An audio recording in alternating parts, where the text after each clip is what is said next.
যে রাত বদলে দিল শুধু একজন মানুষের জীবন নয়, বদলে দিল সমগ্র মানব জাতির ইতিহাস।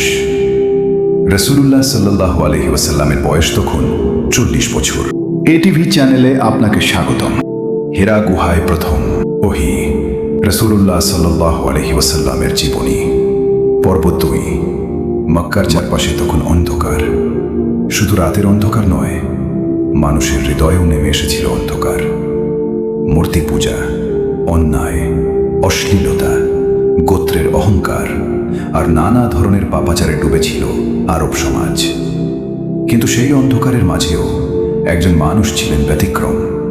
তিনি ছিলেন মুহাম্মদ সাল্লাল্লাহু আলাইহি ওয়াসাল্লাম। তিনি মক্কার মানুষের মতো মূর্তি পূজা করতেন না, বরং নির্জনে গিয়ে সৃষ্টিকর্তার কথা চিন্তা করতেন, ইবাদত করতেন এবং সত্যের সন্ধান করতেন। মক্কার কাছেই ছিল একটি পাহাড়, আর সেই পাহাড়ের চূড়ায় ছিল একটি ছোট্ট গুহা, নাম হেরা। রাসূলুল্লাহ সাল্লাল্লাহু আলাইহি ওয়াসাল্লাম সেখানে নির্জনে অবস্থান করতেন। বিশেষ করে রমজান মাসে তিনি সেখানে ইবাদতে মগ্ন থাকতেন। তারপর এলো সেই রাত, যে রাত বদলে দিল শুধু একজন মানুষের জীবন নয়, বদলে দিল সমগ্র মানব জাতির ইতিহাস। রাসূলুল্লাহ সাল্লাল্লাহু আলাইহি ওয়াসাল্লামের বয়স তখন 40 বছর। হেরা গুহার নিস্তব্ধ পরিবেশে হঠাৎ তার সামনে উপস্থিত হল আল্লাহর ফেরেশতা জিবরিল আলাইহিস সালাম। জিবরিল আলাইহিস সালাম বললেন, ইকরা, অর্থাৎ পড়ুন। রাসূলুল্লাহ সাল্লাল্লাহু আলাইহি ওয়াসাল্লাম বললেন, আমি পড়তে জানি না। এরপর জিবরিল আলাইহিস সালাম তাকে শক্ত করে আলিঙ্গন করলেন, তারপর ছেড়ে দিয়ে আবার বললেন, ইকরা, পড়ুন। রাসূলুল্লাহ সাল্লাল্লাহু আলাইহি ওয়াসাল্লাম আবার বললেন, আমি পড়তে জানি না। এভাবে তৃতীয়বারের পর জিবরিল আলাইহিস সালাম আল্লাহর পক্ষ থেকে পাঠ করলেন, পড়ুন আপনার রব্বের নামে, যিনি সৃষ্টি করেছেন। তিনি মানুষকে সৃষ্টি করেছেন আলাক থেকে। পড়ুন, আর আপনার রব মহামহিমান্বিত, যিনি কলমের মাধ্যমে শিক্ষা দিয়েছেন, মানুষকে শিক্ষা দিয়েছেন যা সে জানত না।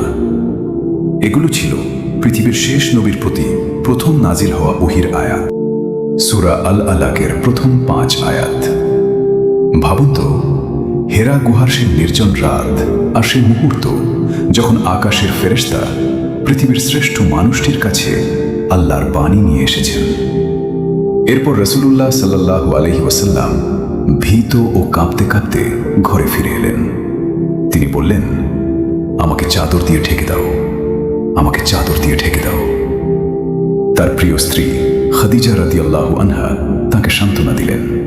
তিনি বললেন, কখনো নয়, আল্লাহর কসম, আল্লাহ কখনো আপনাকে অপমান করবেন না। আপনি আত্মীয়তার সম্পর্ক বজায় রাখেন, অসহায়দের সাহায্য করেন, দরিদ্রের বোঝা বহন করেন, অতিথির সম্মান করেন এবং সত্যের পথে মানুষের পাশে থাকেন। কি অসাধারণ এটি শিক্ষা!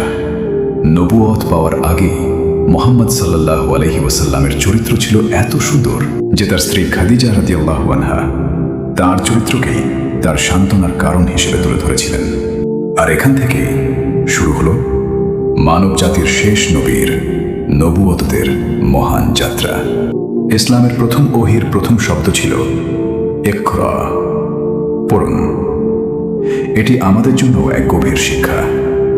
জ্ঞান অর্জন করুন, কুরআন পড়ুন, আল্লাহকে চিনুন এবং সেই জ্ঞান অনুযায়ী জীবন গড়ে তুলুন। আমিন। এই ঘটনাটি যদি আপনার হৃদয়ে ছুঁয়ে থাকে, তাহলে একজন মুসলিম ভাইয়ের কাছে পৌঁছে দিন। তারপর কি হলো জানতে হলে চোখ রাখুন পরবর্তী পর্বে। আল্লাহুম্মা সাল্লি আলা মুহাম্মদ ওয়া আলা আলি মুহাম্মদ সাল্লাল্লাহু আলাইহি ওয়াসাল্লাম।